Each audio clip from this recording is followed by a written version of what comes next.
Hello, this is Snooty Roo, and today I'll be making a tutorial on the OP-1. I've had the OP-1 for quite a while now, so I feel fairly confident in making a small beginner's tutorial for the OP-1. So here we go. When you initially turn on the device, chances are is that the first screen you'll be seeing will be the tape screen, as you can see right now. This is the tape screen right here. And if you're on any other screen, you access the tape screen by pressing the tape button, which is this one right here. These 4 buttons, along with this last button right here, the sequencer, will be the 5 main spots you'll be on when working on the OP-1. This first button right here is the synth button, as you can hear. The second button right here is the drums. That's a sample. Let me show you some real drums. This third button, as I said before, is the tape.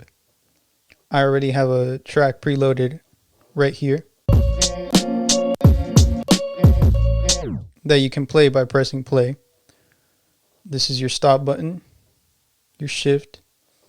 You can go forward and backward on the tape, and you record by pressing the record button. I'll get more in depth on the tape maybe in a future video. And this fourth button right here is the mixer. And last but not least, the 5th button all the way at the end is the sequencer button. So I do not want the sequencer activated right now because it'll mess up everything else I'll have to show you.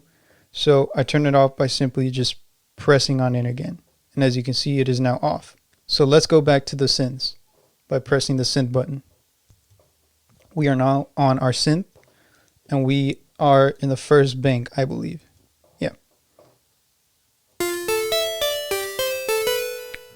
When on the synth mode or drum mode, you have 8 different banks where you can have 8 different sounds on.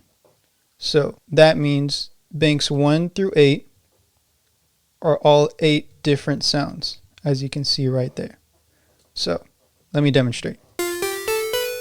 This is our first bank, second, third, fourth, fifth, 6th, 7th, and 8th. Let's go to the drums. Bank number 1, 4, 5, 6, 7, 8. You can have 8 different drums and 8 different synths at a time. Now, let's go to the synth engine, and you see these 4 buttons. Each of these 4 buttons will show you a different screen on any of these modes. So, when you go to the synth, for example, the first button will be your main synth engine, where you'll be creating your synth sound.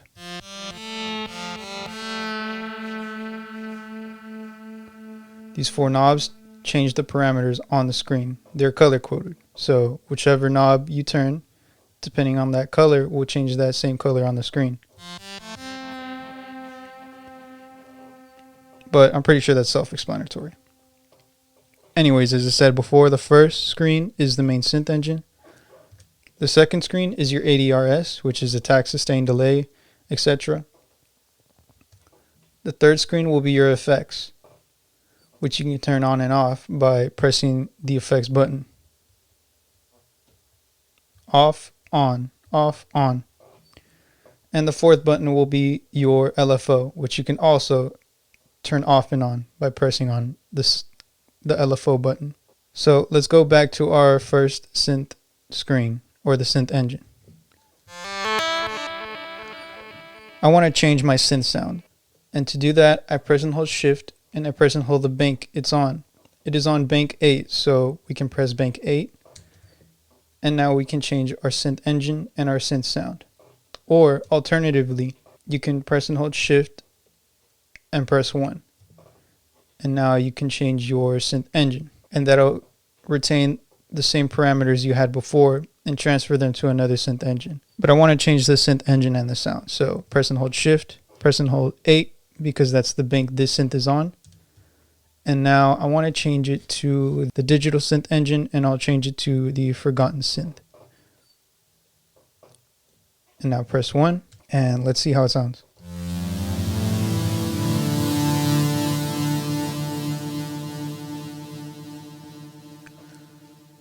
The same thing applies to the drums.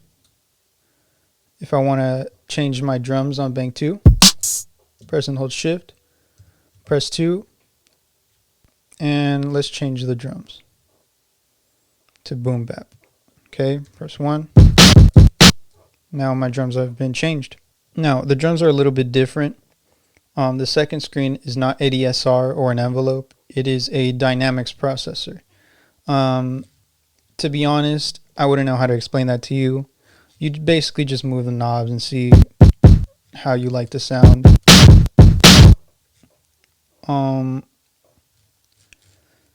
You can still have effects on the drums as well as an LFO.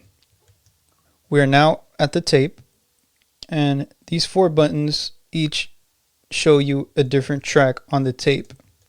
The OP-1 is limited to 4 tracks that you can record in. And on the mixer, what these 4 buttons do is the first button is the mixer. The second will be your EQ. The third will be your effects or master effects. The master effects are stereo. All other effects that you place on your synths or your drums will be mono.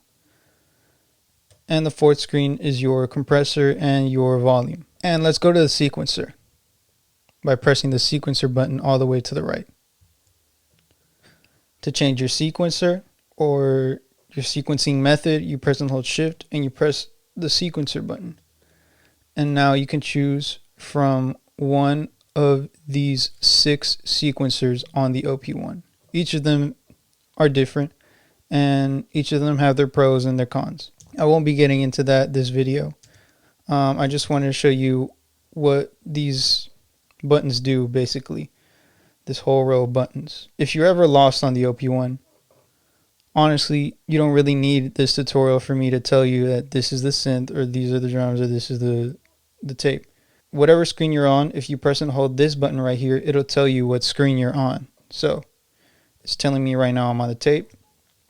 If I press the synth button, it's telling me my synth name, and it's telling me whether my LFO is on or off, or whether my effect is on or off, and it's telling me that I'm on the synth right now.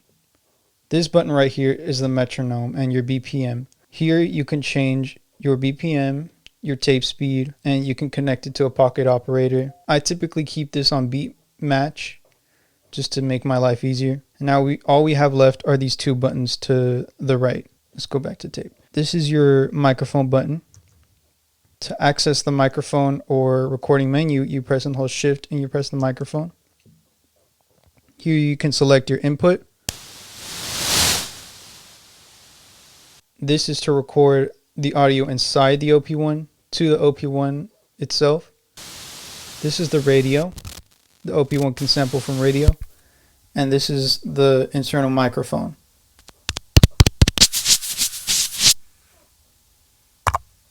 And this last button right here is the album.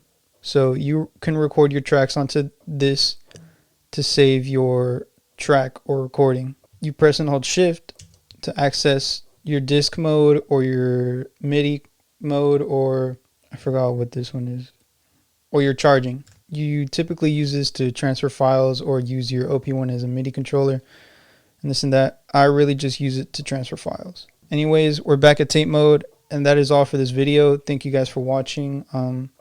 Maybe I'll make some more in-depth videos in the future, but hopefully this has helped you out for you beginners. I don't want to give away too much secret sauce, so to speak, because part of the fun in using the OP-1 is discovering what all the buttons and everything does. One word of advice I can give, though, is to use shift on everything. Chances are it'll unlock or let you use a parameter that you didn't know you could use before. But anyways, that's it for this video. Thank you guys for watching, and hopefully I'll catch you on the next one.